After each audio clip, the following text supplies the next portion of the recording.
बुद्ध के पावन हाथों से यदि ये विधि होगी तो धन्य हो जाएंगे हम। महाराज, बुद्ध आ गए। एक विनती है आपसे। कहिए राजन। पिछले कई दिनों से मेरे स्वप्न में मेरे पिताश्री आ रहे हैं। मैंने ब्राह्मणों से भी इस बात पूछा तो उनका कहना था कि तुम्हारे पिताश्री को शांति नहीं मिली, उनके लिए पूजा करनी हो, यज्ञ संपन्न करना होगा। आप तो परम ज्ञान का स्वरूप है, तो विनती है आपसे कि पूजा विधि आप ही के हाथों से हो, जो मेरे पिताश्री तक पहुंचे, उन्हें मुक्ति मिले, जीवन मरण के इस चक्र से वो मोक्ष पाले। अवश्य राजन। आप मिट्टी के 2 घड़े मंगवाइए, एक में घी भरवाइए और एक घड़े में कंकड़ पत्थर भरवाइए, और उन दोनों घड़ों के मुंह कपड़े से बंधवा दीजिए और उन्हें लेकर नदी के तट पर आइए। मैं वहीं आपकी प्रतीक्षा करूंगा। मैं भी इसका प्रबंध करता हूँ महाराज। महाराज, अब आप इन दोनों घड़ों को पानी में डाल दीजिए।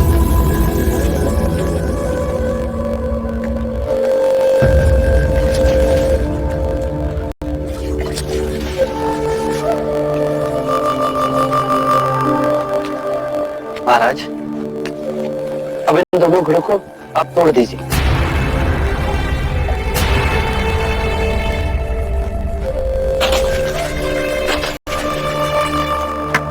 महाराज, अब आप ध्यान से देखिए, घी ऊपर और पानी पर तैरने लगा। अब बताइए, मेरे या किसी और के पूजा पाठ करने से क्या ये घी नीचे बैठ सकता है? असंभव। ये तो घी का स्वभाव ही नहीं।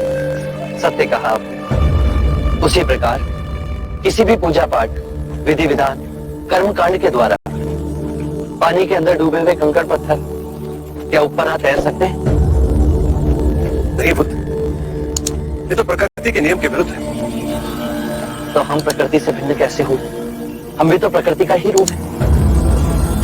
सत्य कहा। बुद्ध कहते हैं, जिस दिन तुमने अपनी कमजोरी दुनिया को दिखा दी, उसी दिन लोग तुम्हारी ताकत को भूल जाएंगे। जीवन में हर इंसान के भीतर कुछ न कुछ कमजोरी होती है। डर, असफलता, दुख या अधूरापन। लेकिन जो बुद्धिमान होता है वह अपनी कमजोरी को दुनिया के सामने नहीं लाता, बल्कि उसे अपनी सबसे बड़ी ताकत में बदल देता है।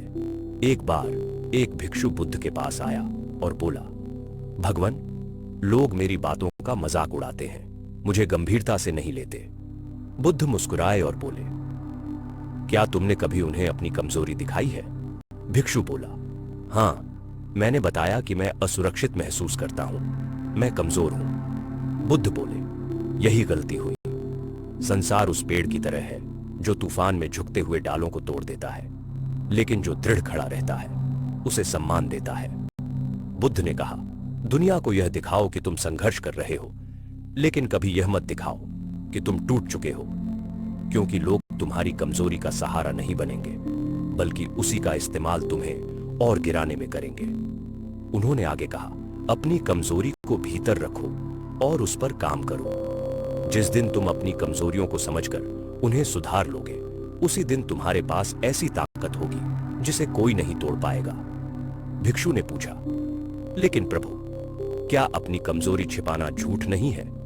बुद्ध बोले, नहीं, यह आत्मसंयम है।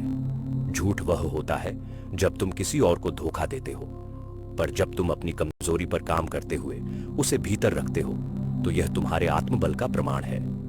बुद्ध ने कहा, यदि तुम चाहते हो कि दुनिया तुम्हारा सम्मान करे, तो पहले खुद को ऐसा बनाओ कि सम्मान का पात्र बनो। कमजोरी दिखाने से सहानुभूति मिल सकती है, पर सम्मान केवल शक्ति से मिलता है। इसीलिए बुद्ध कहते हैं, कमजोर दिखने से बेहतर है मौन रहकर मजबूत बनना। लोगों को तुम्हारा परिणाम दिखाओ, कारण नहीं। जो व्यक्ति अपनी कमजोरी छिपाकर उसे सुधारने में लग जाता है, वही व्यक्ति एक दिन दुनिया के सामने विजेता बनकर खड़ा होता है। बुद्धम शरणम गच्छामि।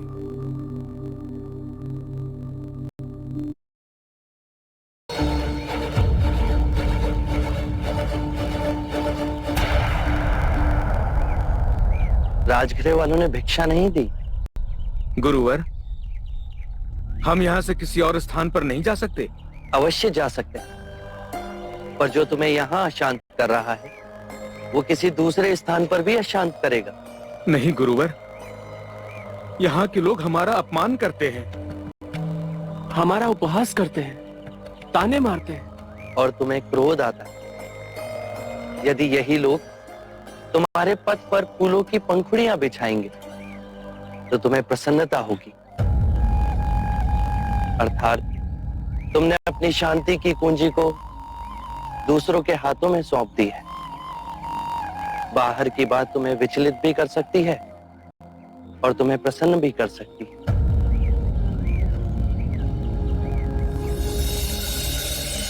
गुरुवर, हमसे ही भूल हुई।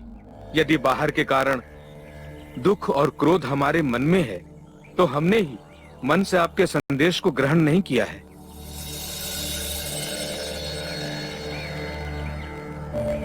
मन में यदि प्रतिशोध का भाव आया तो ये समझना कि तुम अभी परम सत्य से बहुत दूर हो। आप कहते हैं तो मन क्षण में समझ जाता है।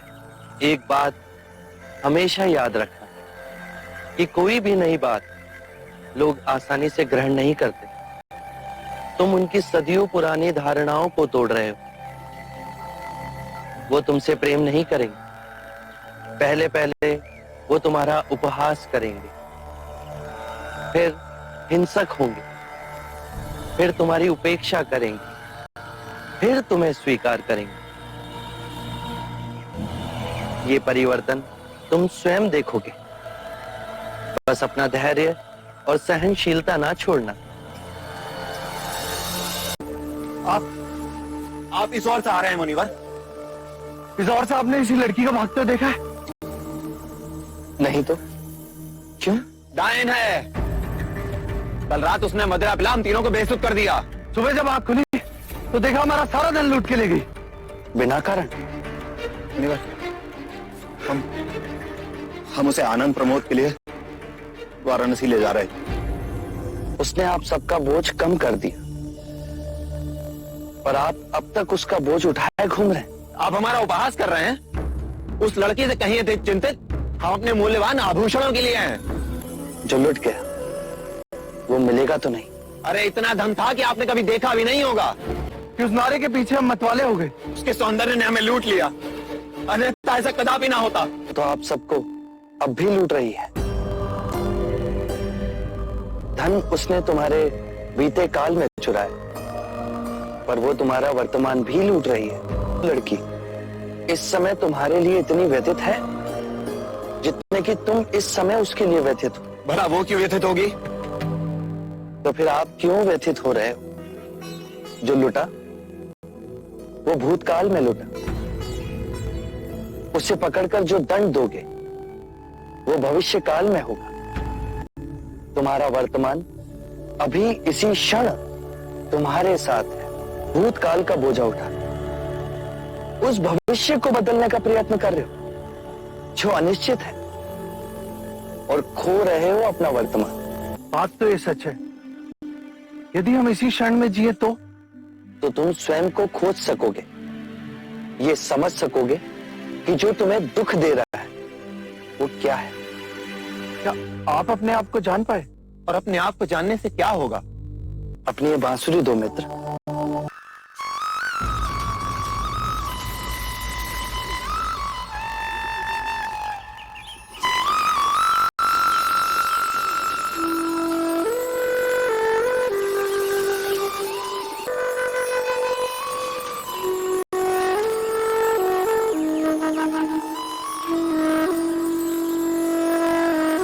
कितने वर्षों के बाद मैंने बांसुरी को अपने होठों से लगाया है। वैसे अधिक सुरीला हो गया है। मैंने जान लिया है स्वयं को। यदि तुम बांसुरी मधुर बजाना चाहते हो तो बांसुरी पर इतना ध्यान केंद्रित मत करना जितना अपने वास्तविक सार को पहचानने पर। मैं स्वयं को खोजूंगा। क्या आप मुझे अपना शिष्य स्वीकार करें? पर मैं तुम्हारा अहंकार लूट लूंगा। गौतम बुद्ध का एक शिष्य बार बार शिकायत करता, मेरी कोई मदद नहीं करता, कोई मेरे डाउट्स क्लियर नहीं करता। गौतम बुद्ध मुस्कुराए और बोले, अब पर दीपो भव, स्वयं अपना दीपक बनो। उन्होंने समझाया, जिस तरह कीचड़ में कमल खिलता है वैसे ही इंसान को अपनी ताकत भीतर खोजनी पड़ती है। यही आत्मनिर्भरता है। मन की क्लैरिटी तुम्हें कोई और नहीं दे सकता। अगर तुम हमेशा दूसरों पर निर्भर रहोगे तो बस एवरेज रह जाओगे, लेकिन अगर तुम खुद पर भरोसा रखोगे, गिरते उठते आगे बढ़ते रहोगे तो एक दिन जरूर सफल बनोगे। याद रखो, भीड़ आपको डायरेक्शन नहीं देती बल्कि आपको कंफ्यूज करती है और फॉलो करना सिखाती है। इसलिए भीड़ की नकल मत करो, अपनी यूनिक स्किल्स बनाओ। लोग आज हंसेंगे लेकिन कल वही तुम्हारी बातें करेंगे। इसलिए अपना उद्देश्य खुद चुनो और पूरी ऊर्जा इसमें लगा दो। याद रखो, कोई प्रयास खाली नहीं जाता। बुद्ध कहते हैं कि जीवन में सफल होना है तो इन 5 बातों को दिमाग से निकाल दे। नंबर 1, मुझसे नहीं होगा। नंबर 2, लोग क्या कहेंगे। नंबर 3, मेरा मूड नहीं है। नंबर 4, मेरी किस्मत खराब है। नंबर 5, मेरे पास समय नहीं है। किसी भी बात पर सहजता से विश्वास मत करना, चाहे वो मेरे ही कहे हुए वचन ही क्यों ना हो, जब तक वो तुम्हारे विवेक और तुम्हारी व्यवहारिक बुद्धि से मेल ना खाएं। एक समय की बात है, भगवान बुद्ध अपने शिष्यों के साथ एक गांव में उपदेश दे रहे थे। उसी दौरान एक व्यक्ति ने प्रश्न किया, भगवान, मन का भय कैसे दूर करें? बुद्ध मुस्कुराए और बोले, कल सुबह नदी के किनारे मिलो, मैं तुम्हें उत्तर दूंगा।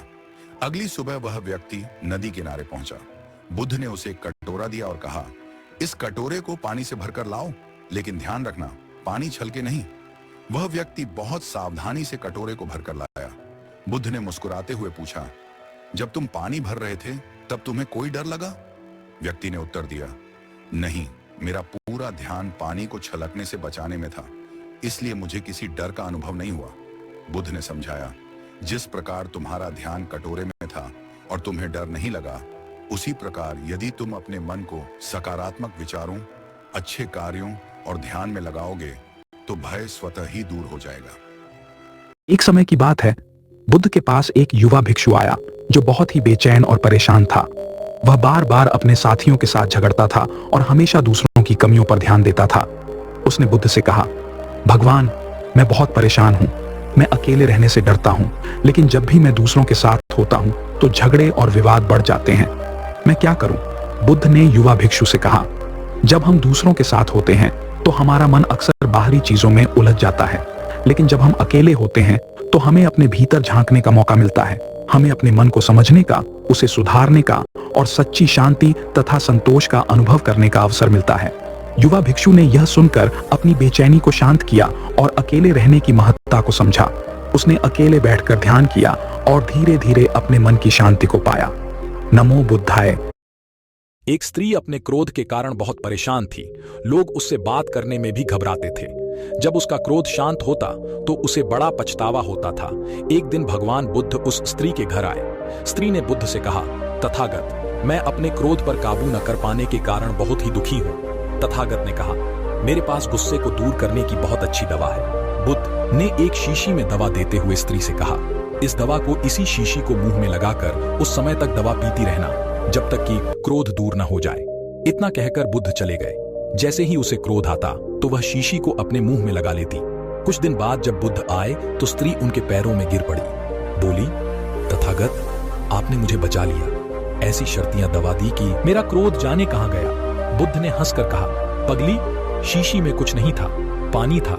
शीशी के मुंह में आ जाने से तुम बोल नहीं सकती थी और गुस्सा दूर करने की शर्तियां दवा मुंह बंद कर लेना ही है। नमो बुद्धाय।